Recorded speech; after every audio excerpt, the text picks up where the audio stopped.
How dare you? The billionaire stormed into his ex-wife's house, but when he saw her feeding, "Hey, beautiful souls, I am your storyteller, James, and I am so thrilled to have you here with me today. Before we dive into this heart-stirring journey of love, heartbreak, and triumph, I want to take a moment to send each one of you a warm, beautiful prayer. May your hearts always be filled with love, hope, and endless strength. May you find courage even in the hardest moments, and may your life be surrounded by blessings that lift your spirit every single day. If you feel that prayer in your heart, write Amen in the comments below. Let's fill this space with love, faith, and positive energy together. Now, stay with me, beautiful souls, as we unravel a story of love, sacrifice, and a family that beats all odds. I promise you every moment is worth it, so grab a tissue, settle in, and watch until the very end. You are going to feel every heartbeat of this story, and I promise you'll never regret it. Let's begin. The night was quiet, too quiet for a man whose entire world was cracking under his polished Italian shoes. Raphael Knight stood outside the small brick house, the wind snapping at the collar of his black coat, rage burning under his skin like a fever he could no longer ignore. He had spent 4 years pretending he had no past, no mistakes, no woman capable of shaking him to his bones. And yet here he was, knocking on the door of the woman he'd destroyed. "How dare you?" he snarled under his breath, at her, at himself, at the universe that had dragged him to this doorstep. The door opened, and everything inside him stopped. She stood there holding a tiny girl, no older than 3, feeding her with a small spoon while balancing the bowl against her hip. Her hair was loose, her skin glowing with a softness he had never seen when she lived with him. But her eyes were the same, those warm, brave eyes that used to rise to meet his storms.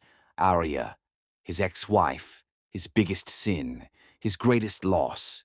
For a full 5 seconds he couldn't breathe. The little girl clung to Aria's dress, hiding her face shyly. A daughter with warm brown eyes. His heart jolted painfully, violently, like a punch from inside his own chest. Aria's gaze hardened the moment she recognized him. "Raphael," she said, her voice cool and steady. "Leave." He stepped inside without permission. He didn't care if it was wrong. He didn't care if she hated him.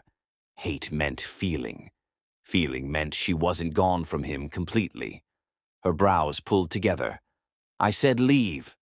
"Who is she?" he demanded. His voice came out lower, rougher than he expected. "The child." Aria's jaw tightened. "Not yours. That's all you need to know." A lie. He heard it instantly. Because the little girl had his eyes. Warm brown, storm-hiding, sharp little sparks of fire. Everything inside him went still. Deep, terrifying recognition broke over him like a wave made of knives. His daughter. The daughter he never met. The daughter he never held. The daughter he never even knew existed. No air entered his lungs. He felt the world tilt. And Aria watched him with no expression, no emotion, just the blank, practiced cold of a woman who had learned to protect her heart. "How old is she?" he whispered. "Old enough to know who truly loves her," Aria replied. That sentence, more than anything, shattered him. The child tugged on Aria's sleeve. "Mama, who is he?" Aria stroked her daughter's hair without looking away from him. "No one." The word sliced deeper than any blade. He deserved it, and more. But he wasn't leaving. Not tonight. Not until he understood everything she had hidden behind that steel mask. "Aria, I want the truth."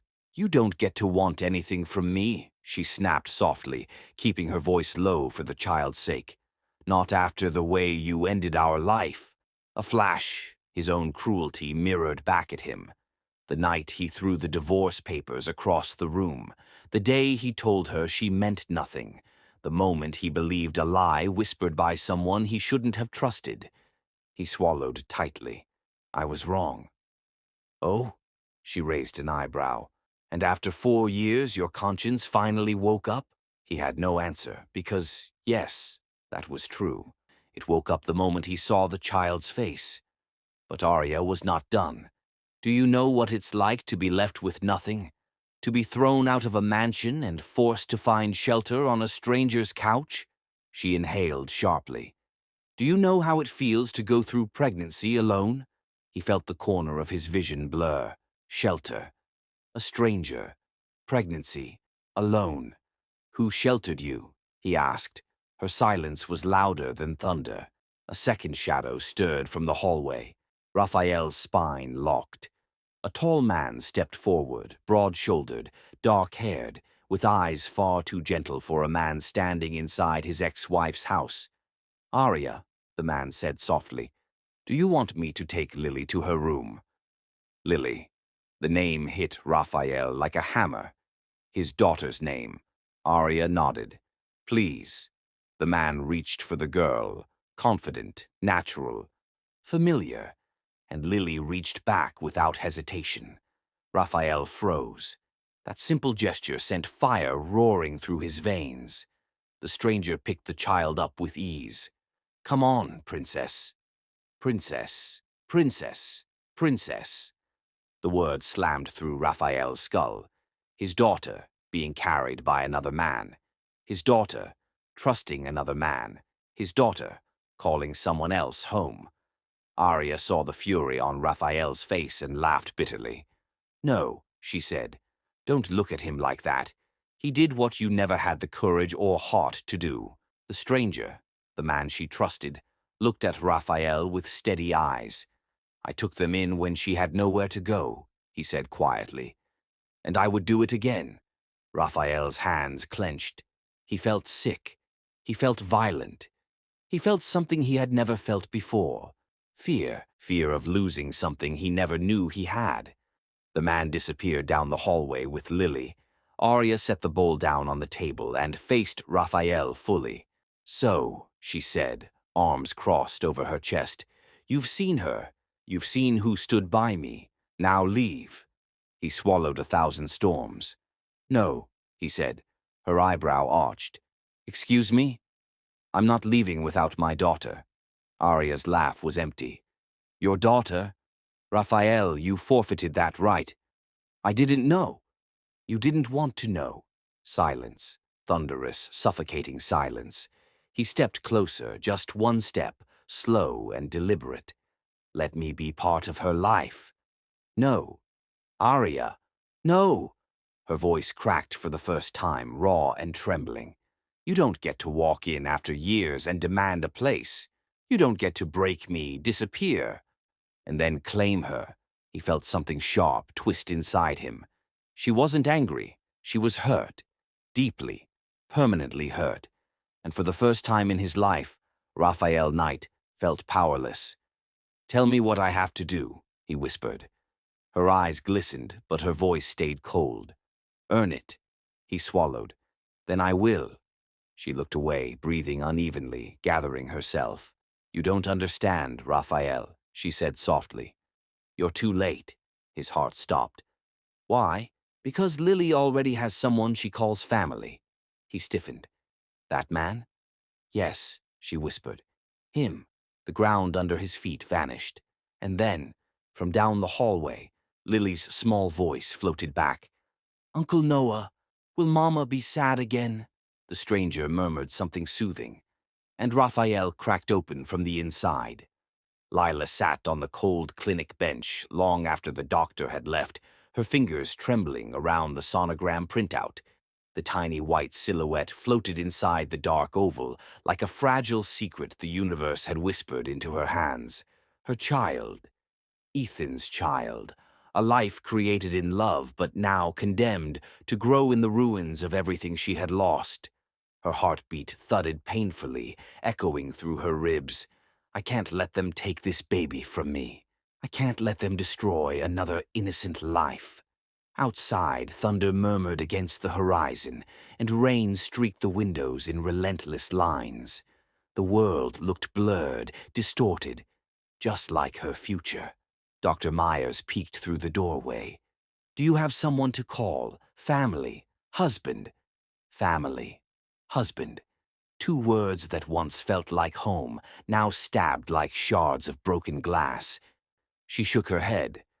No, no one. The doctor nodded softly, as if she sensed the devastating story Lila wasn't ready to tell. Stress is dangerous right now. You need stability, rest, protection, protection. Something Ethan failed to give her when she needed him most. The thought stung. Tears built behind her eyelids, but she forced them back. Crying wouldn't change what had already been ripped away. She walked out into the rain, the city lights blurring as water soaked into her hair and clothes. Her heart beat in frantic bursts like a bird slamming itself against a cage. Her phone vibrated. A name flashed on the screen. Ethan. Her breath stilled. She stared at it for several seconds, long enough for the past to storm through her mind in jagged memories. His mother's cold gaze, her fake evidence, Ethan's silence.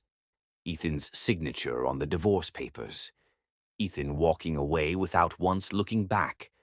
The phone kept vibrating, insistently, cruelly. Lila let it ring until it stopped. She couldn't let him know. Not now. Not when he didn't trust her. Not when his mother would destroy her and the child to preserve their precious reputation. As she stepped under an awning, thunder cracked like a warning shot. The phone rang again. This time a different number. She answered. Lila Anderson. A woman's voice, low and chillingly calm.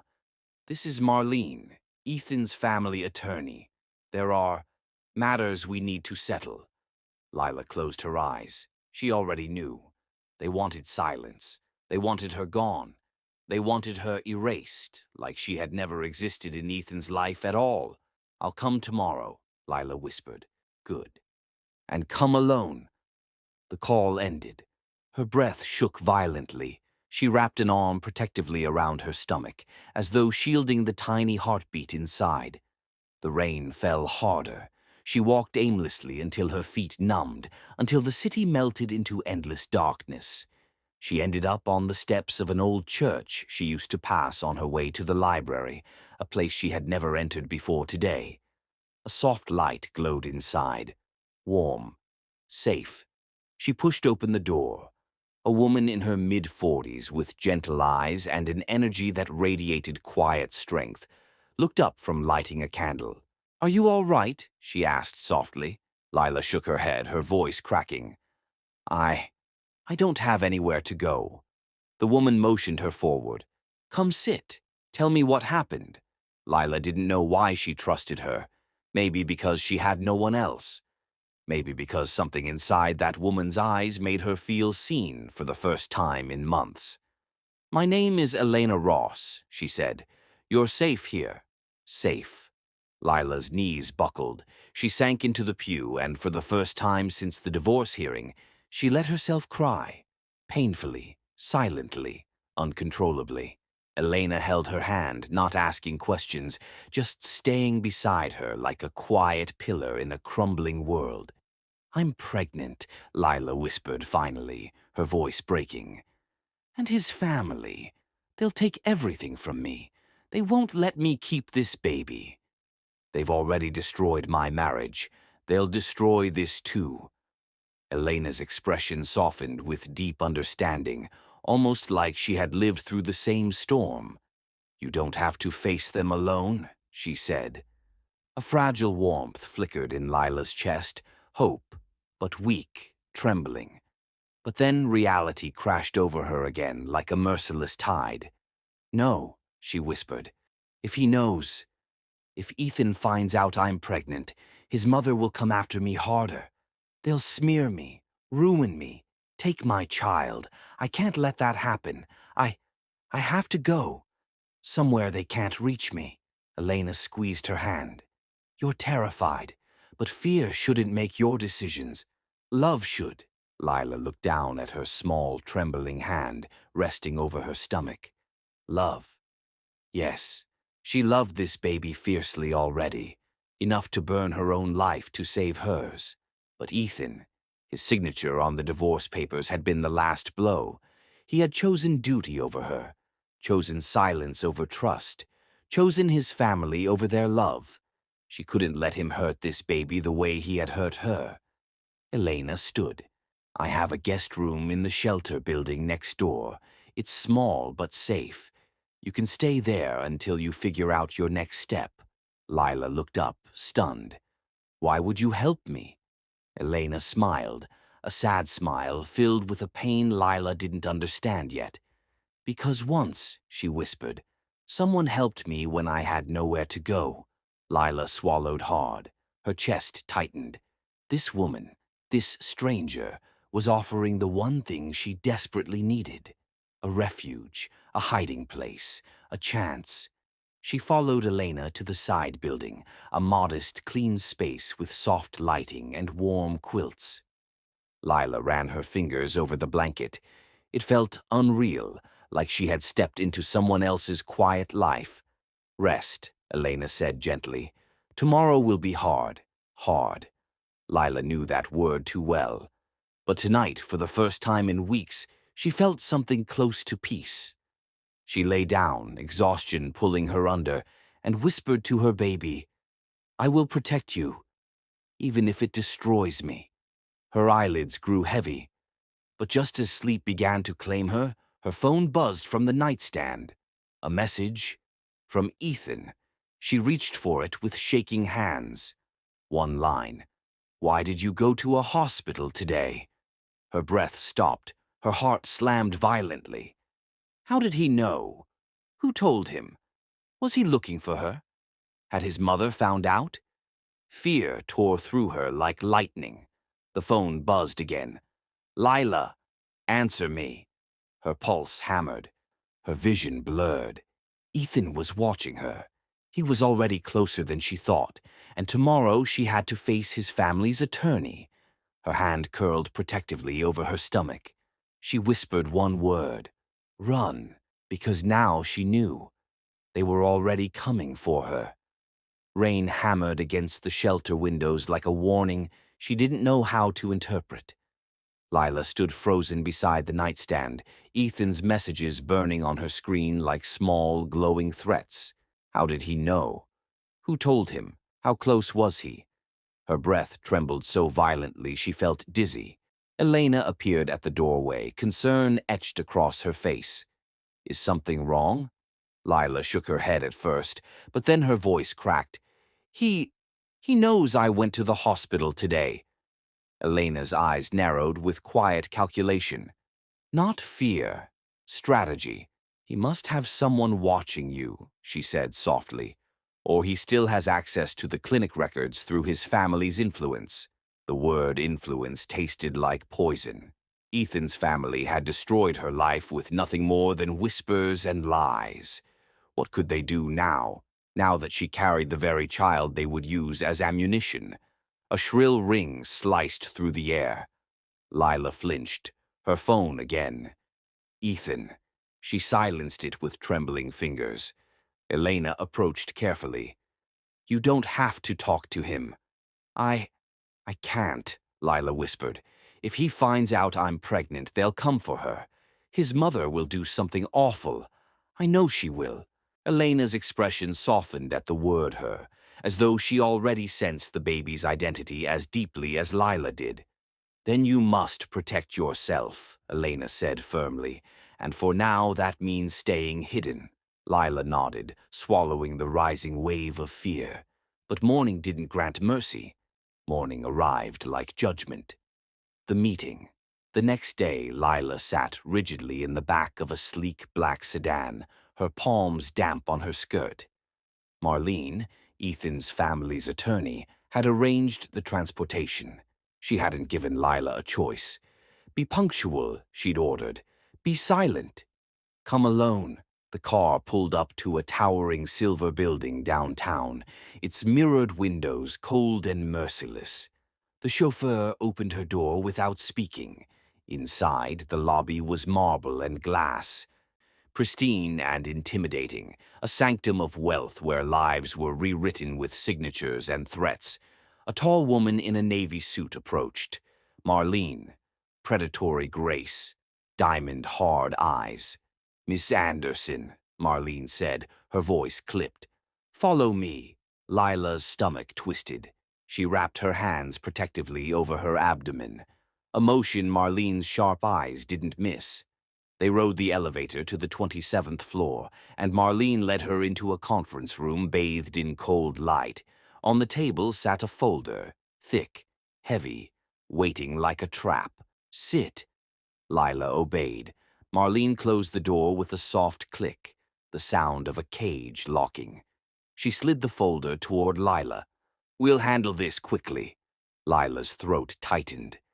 "Handle what?" Marlene folded her hands. "Your departure." The word felt like a slap. Lila gripped the table. "I don't understand." "You do," Marlene said sharply. "Let's stop pretending." She opened the folder. Inside were documents, contracts, clauses, non-disclosure agreements, and a check. A check with more zeros than Lila had ever seen in her life. Her heart thudded sickly. "What is this?" "A settlement," Marlene replied. "In exchange for your silence regarding the marriage and the divorce, and your agreement to permanently relocate, preferably out of state, preferably far." Lila's stomach lurched. "This is wrong," she whispered. "I haven't done anything." "You exist." The words were ice. "You existed in Ethan's life. That is the problem." Lila's breath stilted. Marlene continued, voice smooth like poisoned honey. "You sign these papers and you disappear discreetly. You say nothing about Ethan, nothing about his family, nothing about the reasons for the divorce. In return, you receive financial security." Lila stared at the check. The money could save her. Save her baby. Pay for a home, food, medical care. But the next clause stole the air from her lungs. "And if I don't sign," she whispered. Marlene leaned forward. "Then we will open an investigation into your recent hospital visit." Cold dread shot through Lila's body. Marlene smirked. "Yes, Miss Anderson, we know. You were at the hospital, alone, crying, unstable." Her voice sharpened. A poor environment for raising a child. Lila's heart stopped. They didn't know she was pregnant, not yet, but they suspected enough to weaponize it. "You wouldn't." Lila's voice cracked. "Oh, I would," Marlene said. "And so would Mrs. Beckett. Mrs. Beckett, Ethan's mother, the architect of Lila's destruction." "If you refuse this agreement," Marlene said calmly, "we will pursue full legal guardianship of any potential minor involved." Lila's breath trembled violently. She wrapped her arms around her torso, as though physically guarding her unborn child. "You can't take my baby," she whispered, her voice shattering. "We can," Marlene corrected. "We will." The room spun, the lights blurred. Lila saw images, her daughter being torn from her arms, taken into a cold, loveless home filled with manipulation and cruelty. Growing up under Megan Beckett's suffocating control, raised as a pawn. No, no, no, no. Her child would never know that kind of life, never feel unwanted, never be treated like a trophy or an obligation. Lila swallowed, her throat raw. "You want me gone that badly?" "Yes," Marlene said simply. "Why?" "Because Ethan is moving on," she replied. "He is rebuilding his image, planning a future aligned with his family's expectations. And you? You are a complication. An unfortunate chapter we intend to erase. Unfortunate chapter. Erase." Lila's hands curled into fists. "Ethan doesn't know you're doing this," she said. Marlene smiled thinly. "Ethan doesn't need to know. That was the final blow, the last shred of belief that maybe, Ethan still cared. He didn't. He had abandoned her. He had chosen silence. Tears collected in Lila's eyes. "I'm not signing my daughter away." "You're signing your freedom," Marlene corrected. "And her safety." Lila stared at the contract again. If she signed, she could run, hide, protect her baby. If she didn't, Megan Beckett would hunt her down, destroy her, take her child. Her breathing fractured. Slowly, with shaking fingers, she reached for the pen and signed. Each stroke felt like carving pieces of her soul onto the paper. When it was done, she pushed the contract away with trembling hands. Marlene closed the folder. Cold, satisfied. "Good choice," she said. Then she added, almost casually, "And remember, Ethan can never know you were pregnant." Lila felt her world collapse in on itself. Before she could react, Marlene slid a small card across the table. "A bus leaves tonight at 11:45 p.m. Do not miss it." Lila stared at the card. A one-way ticket. Her entire life reduced to a departure time. Her voice cracked as she whispered, "Where does the bus go?" Marlene smiled a smile with no warmth at all. "Wherever you can disappear." She just sold her silence to protect her unborn daughter, and now she must vanish before Ethan discovers what she has done. The bus rattled into the night like an old metal heartbeat, its wheels humming over the dark highway. Lila sat in the last row, her small backpack tucked against her chest, her fingers curled protectively around the sonogram photo hidden inside. Outside the window, the city lights faded into a blur, dissolving, shrinking, vanishing, just like she was supposed to. Disappear, erase herself, protect the child whose heartbeat already felt like part of her own. Lightning flickered across the horizon, illuminating the reflection of her trembling face in the glass. Her eyes looked hollow, bruised with exhaustion and fear. She looked like a ghost, someone halfway between life and survival. Her daughter deserved better than this beginning. She deserved a mother who didn't break every time the wind changed. But Lila didn't know how to be that woman yet. She only knew how to run. The bus slowed near a quiet rural town, the kind of place that didn't exist on most maps. The sign outside the window read, "Ridgefield, population 4,280, small enough to vanish in, quiet enough to breathe in, forgotten enough to rebuild in." She stepped off the bus into the cool night air, her breath puffing into the darkness like smoke. No money except the settlement, and she refused to touch that unless she had absolutely no choice.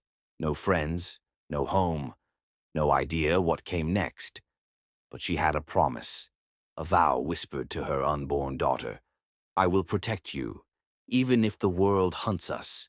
The wind rustled the tall grass beside the bus stop. For a moment she felt utterly alone. Then a soft voice broke the silence. "You look lost." Lila whipped around. A woman stood nearby, holding a steaming cup of tea and wearing a thick knitted sweater. Her auburn hair framed her kind face. She looked disarming, warm, and strangely familiar in spirit. "Rough night?" the stranger asked. Lila hesitated. She had learned not to trust easily. Not after Ethan's family had shown her what trust could cost. Still, something about the woman felt safe. I just need a place to stay," Lila admitted, her voice barely audible. The woman nodded as though she understood more than Lila had said. "My name's Grace Holden," she said. "I run a small boarding house 2 streets over. We take in women who need a fresh start." A pause. "You look like someone who deserves one." Lila swallowed hard, emotion tightening her throat. "Yes," she whispered. I guess I do." Grace smiled softly. "Come on, let's get you inside before the cold eats you alive." The boarding house. The house was old, with peeling white paint and a porch swing that creaked in the wind. But warm light spilled through the windows, filling the night with a welcome glow. Inside, the scent of cinnamon and fresh bread wrapped around Lila like a blanket. She hadn't smelled something that comforting in months. Grace led her upstairs to a small room with a narrow bed, a wooden dresser, and a faded quilt. "It's yours for as long as you need it," Grace said. "You can pay rent when you're ready. Or help around the house. We're flexible." Lila blinked rapidly. The kindness felt unreal, unbelievable. "Why are you helping me?" she whispered. Grace paused in the doorway, her eyes softening in a way that reminded Lila painfully of Elena, that same gentle strength. "Because someone once helped me," Grace said quietly, "and because you look like you're running from something heavy. A beat. Or someone." Lila's throat constricted. She couldn't speak, couldn't confess, couldn't break the contract that held her silence hostage. Instead, she nodded silently. Grace gave her a reassuring smile. "Get some sleep. Tomorrow will be kinder." When the door closed, Lila sank onto the bed. The springs creaked beneath her weight. She pressed a hand over her stomach. "I'm sorry," she whispered into the quiet room. "I'm trying." Her baby fluttered, a tiny movement, soft as a sigh, a reminder, a promise, a heartbeat that kept her going. She fell asleep with tears drying on her cheeks. A new life, or something like it. Weeks passed. Slowly, painfully, life began to settle into a rhythm. Lila found a job at a local thrift shop sorting clothes and ringing up customers. The pay was small, but enough to keep her from touching the settlement money. She refused to let Ethan's family buy her silence completely. Grace checked on her daily. She never pushed, never judged, just helped. When Lila began showing, Grace brought her prenatal vitamins, found her loose dresses, taught her how to meditate when the baby kicked at night, and panic rushed through her veins. For the first time since the divorce, Lila felt the faintest whisper of stability. But peace was fragile. Peace was temporary. Peace was a breath held too long, because the nights were still the hardest. At night, memories came. Ethan laughing with her on their first date. Ethan whispering promises into her hair. Ethan holding her the night they tried for a baby, not knowing it would be the last moment they felt whole. Ethan walking away as though she were a burden he had to discard. She told herself she hated him now. Told herself she didn't want him to know the truth.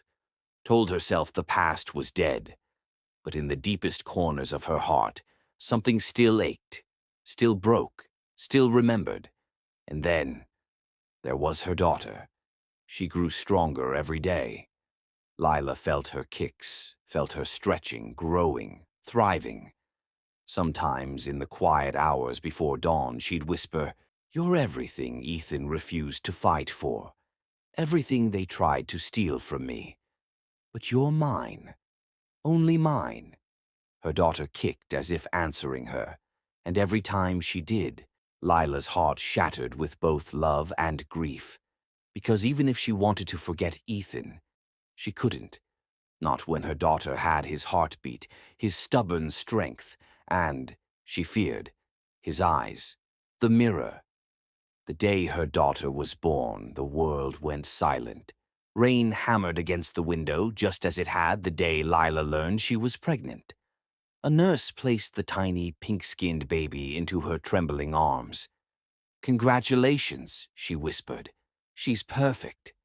Lila cried, messy, uncontrollable tears, as she held the small miracle to her chest. Her daughter was warm, alive, beautiful. A soft wail escaped the baby's lips, and Lila kissed her forehead. "Welcome to the world, my love." She named her Aria, after the song she hoped her life would become someday. But later that night, when Grace stepped out and the room fell quiet, Lila looked closely, truly looked, at her daughter's face. And she froze. Aria blinked. Her eyes opened fully for the first time. Blue, deep, piercing blue, the exact same shade as Ethan's. Lila's breath collapsed. Her heart cracked wide open. "No," she whispered, shaking. "Please, no." Arya blinked again, her tiny face scrunching. Lila felt her entire world tilt. She pressed Arya to her chest, her tears falling onto the baby's blanket. "I left to protect you," she whispered, voice trembling.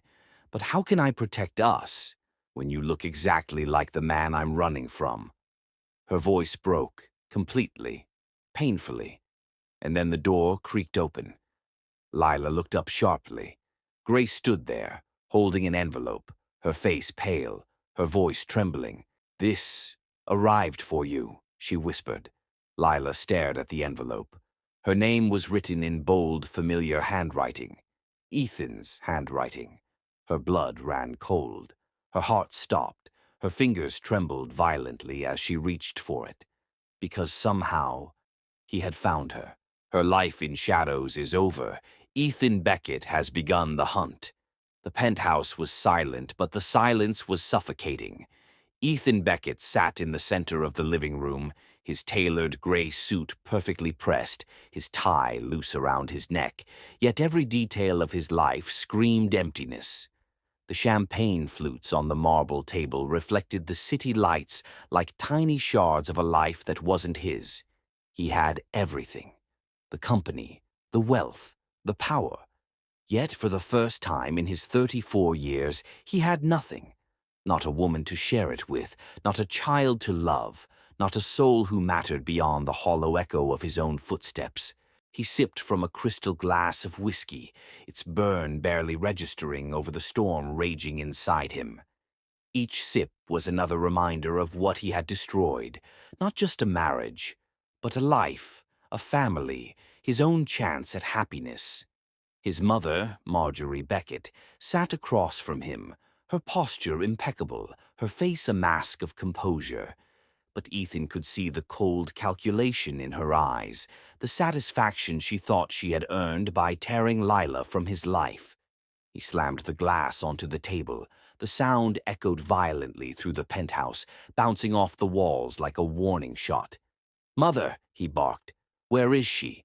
Marjorie raised an eyebrow, her expression mild, too casual for the fury rising in him. "Where is who? Your ex-wife, Lila Anderson?" "Ethan, calm yourself. She's far away. Disappeared, like she wanted." Ethan's hands shook, white-knuckled against the arm of the leather chair. "Don't tell me to calm myself. She's gone because of you."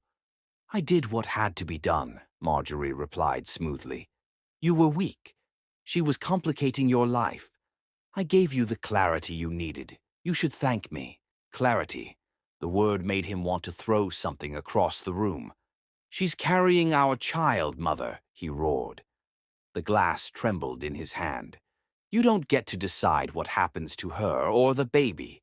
Marjorie leaned back, folding her hands like a judge.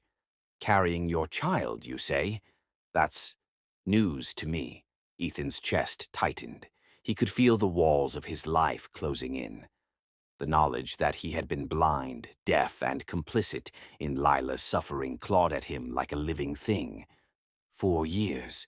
4 years of emptiness he had allowed to happen because he had trusted her over the truth.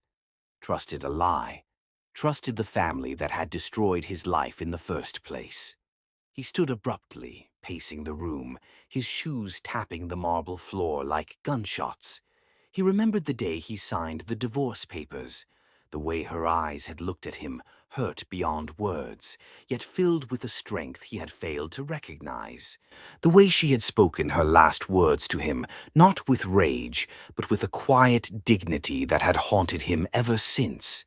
And now, knowing she had been carrying his daughter all this time, living in secrecy, raising a child he never held, never saw, never even imagined, it broke him. Every luxurious possession in the penthouse felt hollow. Every dollar, every deal, every praise from the boardroom, meaningless. He sank into the sofa, burying his face in his hands.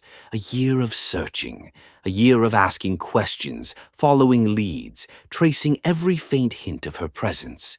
And yet, she had vanished like smoke through his fingers. Until today.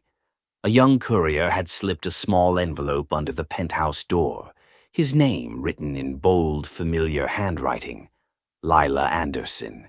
He had frozen, his pulse skyrocketed, his breath caught in his throat. Inside the envelope was a single photograph, her holding a tiny child in her arms, the child's blue eyes unmistakably his own. The resemblance was undeniable. The child was real, she was real, and he was late. Rage and desperation collided inside him, a storm he had no control over. He slammed his fist against the table again, shattering the glass that had survived his previous tantrum.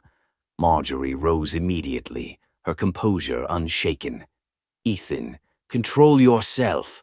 Control myself. Control myself," he roared. "Do you know what you've done? Do you know what I've missed? My daughter, my child, living, breathing, and I didn't even know." Marjorie's lips pressed into a thin line. "Ethan, we did what was necessary." He turned to her, eyes blazing. "Necessary? You destroyed my family, Mother. You made her leave. You made her disappear. And now she's somewhere out there with my child, and I can't even find her." The panic in his voice was real, genuine, unlike anything he had felt in the gilded cage of wealth and power. Marjorie shook her head slowly. "You always think of her as something to possess, Ethan. Perhaps it's time to realize she's been surviving without you, that she doesn't need you." The words were like a knife to the heart, and yet part of him knew she was right. She had survived, she had raised his child, she had done what he couldn't, and that realization, bitter and shattering, ignited a fire inside him. He needed her back, he needed his daughter, and he needed to make amends, not with words, not with wealth, but with action. He stormed to the office side of the penthouse, fingers flying across his desk, to open the private company servers. Emails, notes, security footage, travel records, every tiny breadcrumb that could lead him to Lila. Hours passed. His heart raced. Every lead ended in a dead end. Every clue dissolved into shadows. And then, a spark. A familiar name in an old transaction record, a donation to a small boarding house in Ridgefield. He froze. Ridgefield. He typed rapidly, cross-referencing, calling, tracing. His hands shook, his chest tight, but his mind, sharpened by desperation, pieced together the location. Her location. The place she had chosen to hide from him. For the first time in 4 years, hope and fear collided violently in his chest. If he went there, if he found her, would she forgive him? Would she even want to see him? His hand trembled over the phone. He dialed the number for the boarding house, pretending to be an outsider, someone looking for a room, anything to verify the address. The voice on the line was soft, kind, confirming. Hope and terror churned in his stomach. Ridgefield, the house, the street, the address. His grip on the phone tightened until his knuckles were white. "I'm coming," he whispered under his breath, voice gravelly with regret. "I'm coming for you, for both of you. I won't fail again." Outside, the city lights stretched endlessly. The cars honked, the rain fell in sheets, but none of it mattered. Ethan's life of wealth, of ease, of gilded luxury was gone. All that mattered now was finding Lila and their daughter before the world, or his family, intervened. But just as he grabbed his coat, a text pinged on his phone. A single line. "I know you're looking. Stop, or she suffers."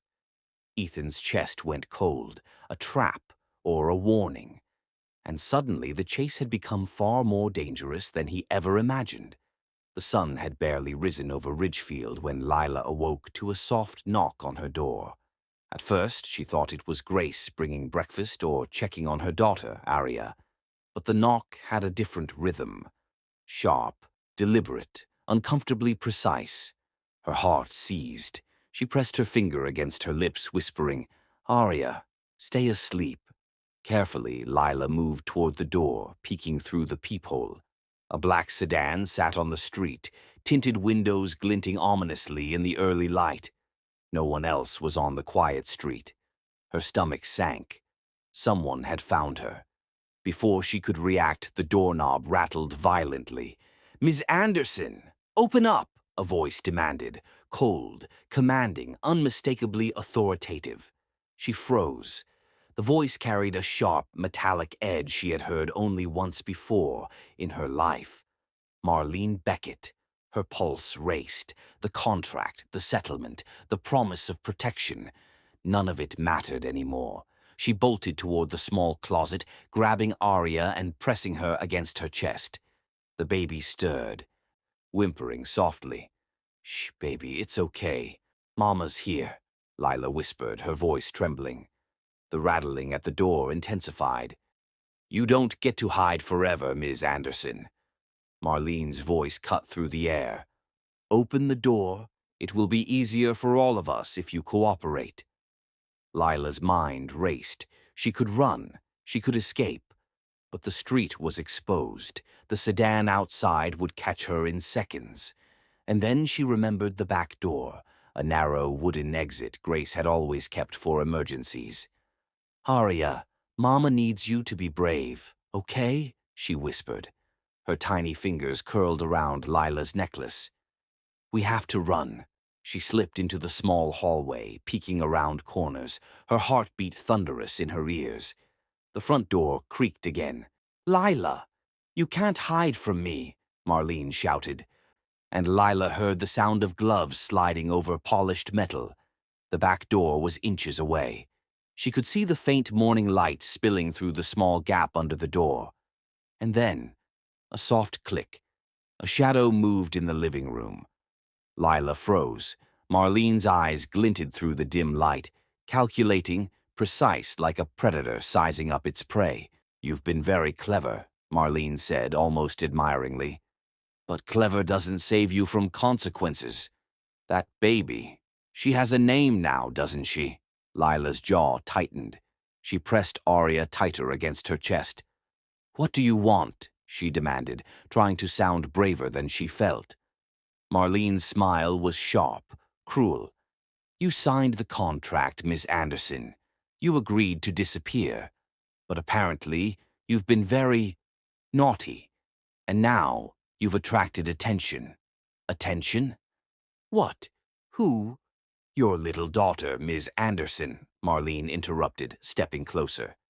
"Ethan's mother is very interested in knowing she exists, and she has a unique way of ensuring that children live in the right homes." The words hit Lila like a punch to the stomach. "You won't touch her," she said fiercely, her voice trembling. "You can't take her. She's mine." Marlene's gaze hardened. "Do you really think you get to decide that?" Lila's mind raced. Her baby, her Arya, the most precious part of her life, threatened only hours after she had finally felt safe. She had made a promise, a vow to protect her daughter at all costs. Her fingers clutched Arya tightly. Her mind searched desperately for options. Suddenly, a sound came from the side. The floor creaked. Grace. She had arrived silently, standing in the hallway with a baseball bat in her hand. "Back off," she said, voice steady, unwavering. Marlene's smile faltered slightly, but she didn't step back. "Ah, another friend of the runaway? How touching." But irrelevant. Lila realized the fight was not just about escape.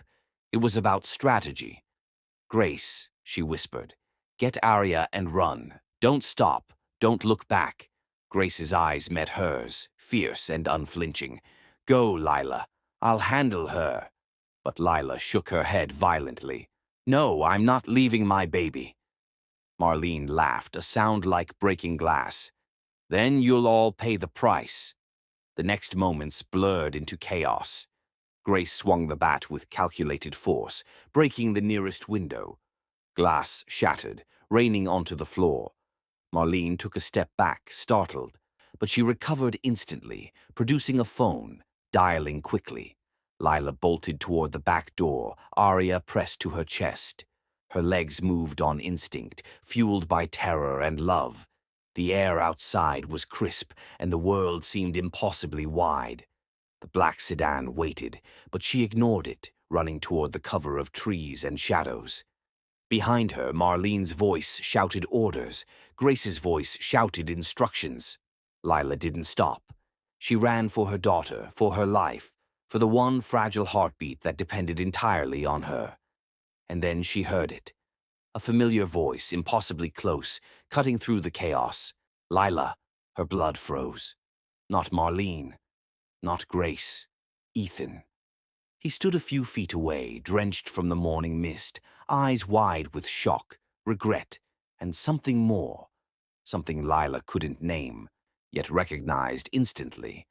Her mind reeled. Had he found her? Had he come to take her, to fight for her, or to obey his mother's orders?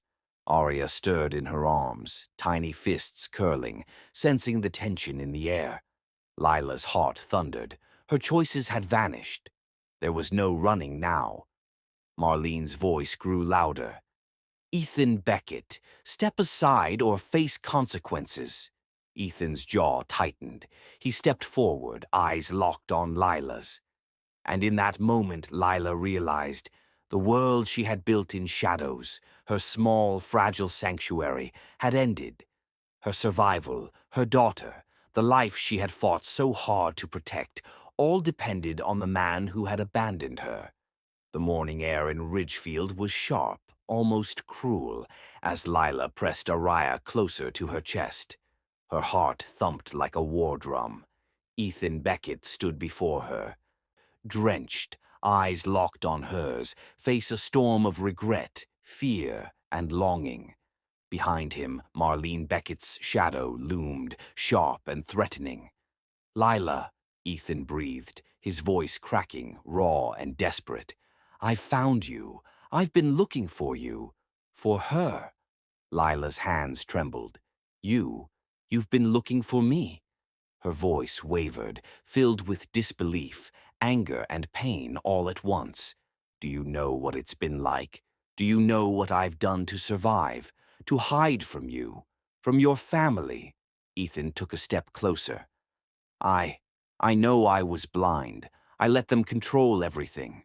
But I've learned, Lila. I've changed. I'll do whatever it takes to make this right. Marlene's voice sliced through the tension like a knife. Ethan, stand down. She belongs to us. Her safety, her very existence, depends on cooperation. Lila's stomach sank. You see, he's still under her control. My daughter, my baby, is in danger because of them. Ethan's eyes softened. He reached out a trembling hand. No, not anymore. I won't let them.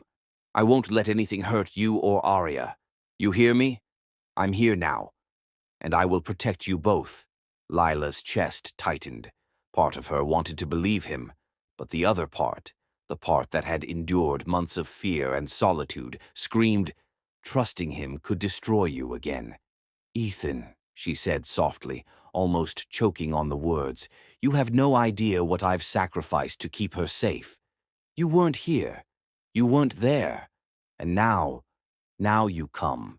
And you expect me to forgive everything? I'm not asking for forgiveness yet, he admitted, voice barely above a whisper. I'm asking for a chance. Just a chance to prove I'm not the man I was. Lila's tears threatened to spill. She looked down at Arya, whose tiny fingers curled around her hair. She's your life now, Lila, she thought. Your heart, your reason. Marlene's presence remained constant, her eyes sharp as daggers. Ms. Anderson, she said, tone icy. Ethan has been warned. Cooperation is non-negotiable. Step aside, or I will remove you from the premises.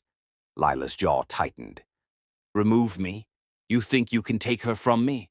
The baby's soft cry cut through the tension, and Lila felt an instinctive wave of protectiveness. She pressed her daughter closer. Suddenly, Ethan's expression hardened. Marlene, enough. She's mine too, and if you touch them, you'll answer to me. Not just legally, but personally. Marlene's lips curved into a thin, dangerous smile. Bold. But let me remind you, Ethan, your power has limits. Family legacy matters more than personal feelings. Ethan's hands curled into fists. Not anymore. I matter. She matters. Our child matters. If that legacy tries to take them, I will burn it to the ground. Lila stared, her pulse racing. The man before her, the man who had once abandoned her, was different now. He was desperate, fierce, and unrelenting. But there was still one thing she could not ignore. The envelope Grace had brought earlier that morning. Lila opened it carefully, trying to steady her shaking hands. Inside was a single sheet of paper. A shocking revelation, scribbled in bold handwriting. Ethan, you are not the only one responsible for Arya's life. Your mother is hiding a truth you must see. There is another heir, a secret sibling of Arya's who could change everything. One mistake, one move, and her safety is compromised forever. Lila's eyes widened. She froze. Ethan followed her gaze, his brow furrowing. What is it? I don't know, Lila whispered, her voice trembling. It says, there's someone, another child, another heir, and it's somehow linked to you and your family. Ethan's face paled. He grabbed the note, reading it carefully, his lips pressed into a thin line. That can't be. That's impossible. Marlene's voice was smooth, almost teasing. Oh, but it is. Your mother has secrets, Ethan. Deep, dangerous secrets that have remained buried until now. Arya is not the only child who carries your blood. One wrong move, one wrong decision, and the consequences could destroy everything you care about. Lila clutched Arya to her chest. What? What does that mean? It means, Ethan said slowly, voice low, that we're in more danger than I realized. My family, my mother. They've been hiding a secret that could ruin all of us, all of you. Lila felt a chill run down her spine. She had thought the worst danger was over, that by disappearing she had secured their lives.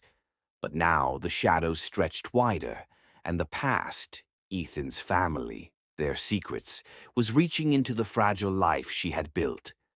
The baby stirred again, sensing the tension. Lila pressed her lips to her daughter's forehead. I can't believe this is happening, she whispered. First hiding from your family, then running. And now another threat? Ethan's hand brushed hers almost instinctively.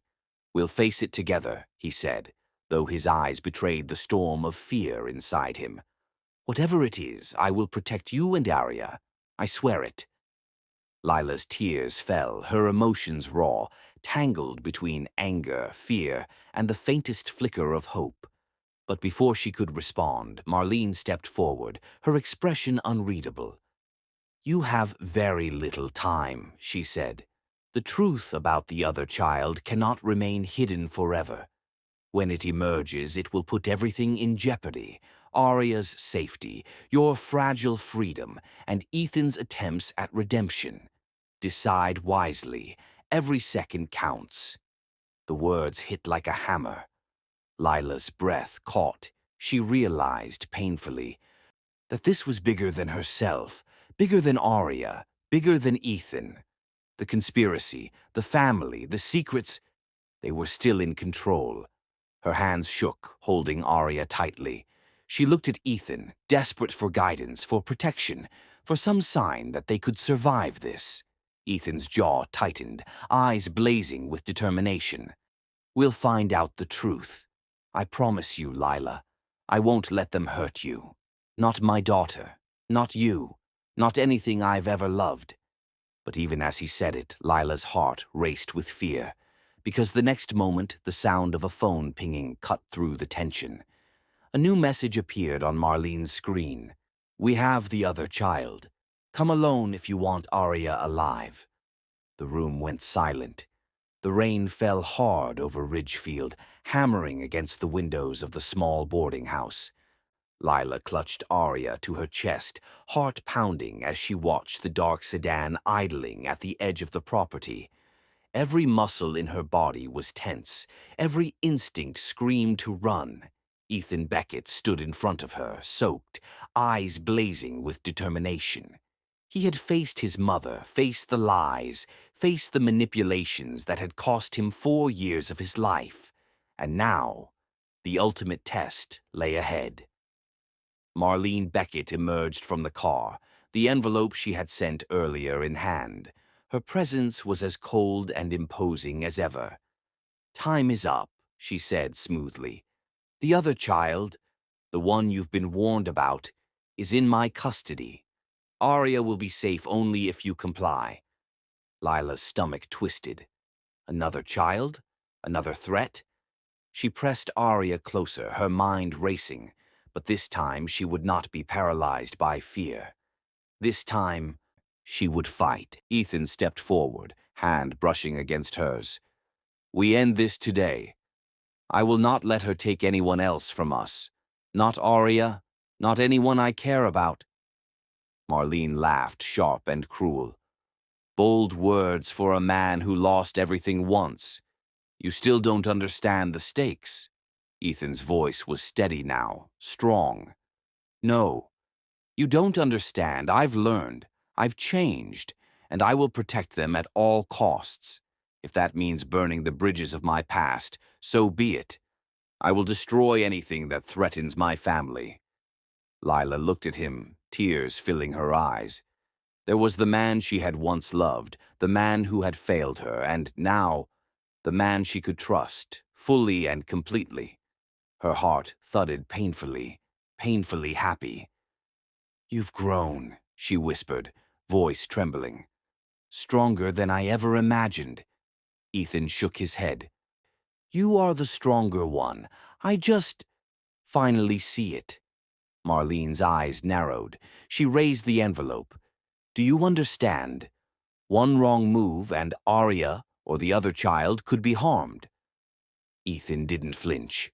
He stepped forward, closing the distance between him and Marlene. "You've had your control for too long. It ends today." And then, with one swift motion, the envelope was crushed beneath his boot. The paper fluttered to the wet ground, insignificant against the weight of what mattered most. Lila gasped. Arya wriggled in her arms, sensing the shift in the air. "You cannot threaten my family anymore," Ethan said, voice like steel. "You will leave Ridgefield, and you will never interfere again. Or I will make sure you have no standing in this world. Do you understand me?" Marlene's lips thinned. For the first time, she hesitated. There was no support, no protection, just Ethan, fearless, and Lila, unwavering, standing side by side. Finally, she nodded, tight-lipped. "This is not over," she warned. Ethan's gaze hardened. "It is. Today it ends. We decide the future, not you." With that, she turned, sliding into the car, leaving the two of them alone. The rain soaked them both, but it felt cleansing rather than cold. Lila exhaled shakily. Arya stirred, cooing softly. Lila pressed a kiss to her daughter's head, tears streaming down her cheeks. "We did it, baby. We're safe now." Ethan pulled her into a long embrace, holding both her and Arya close. "I swear, we will never have to hide again. Never." For a moment, silence wrapped around them, the silence of relief, of victory, of survival. Then Lila pulled back slightly, looking into his eyes. "You have to promise me something, Ethan. No more lies, no more secrets. Not from me, not from Arya. We build this family on truth and trust." "I promise," he said, voice resolute. "Every day for the rest of our lives. No more shadows. Only us." Her tears spilled freely, this time for happiness, for love reclaimed, for years stolen and now returned. Ethan reached for her hand, fingers intertwining. "You've endured so much. I've been a fool. But I will spend every day proving that our love, our family, is my only duty now. Lila's heart trembled with a mix of disbelief and hope. After all the betrayal, all the pain, all the loss, it felt real.